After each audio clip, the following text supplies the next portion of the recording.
ஒரு காலத்தில் சூரபத்மன் என்ற கொடிய அசுரன் தேவர்களுக்கும் மக்களுக்கும் பெரும் தொல்லை கொடுத்து வந்தான். அவனது கொடுமைகளைத் தாங்க முடியாமல் தேவர்கள் சிவபெருமானிடம் முறையிட்டனர்.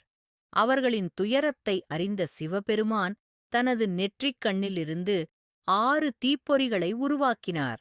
அந்த தீப்பொறிகள் சரவணப் பொய்கை எனும் குளத்தில் விழுந்தன. அங்கு 6 குழந்தைகளாக முருகப்பெருமான் அவதரித்தார். கார்த்திகைப் பெண்கள் அந்த 6 குழந்தைகளையும் எடுத்து வளர்த்தனர். பின்னர் அன்னை பார்வதி தேவி 6 குழந்தைகளையும் ஒன்றாக இணைத்து ஒரு குழந்தையாக மாற்றினாள். அந்த ஒரு குழந்தை 12 கைகளோடும் ஒரு முகத்தோடும் அழகாக காட்சியளித்தது. அந்த குழந்தையே முருகன். முருகன் வளர்ந்து பெரிய வீரனானார்.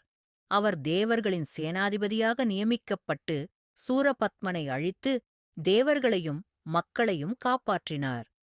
சூரபத்மனுடன் போர் நடந்த இடம் திருச்செந்தூர்.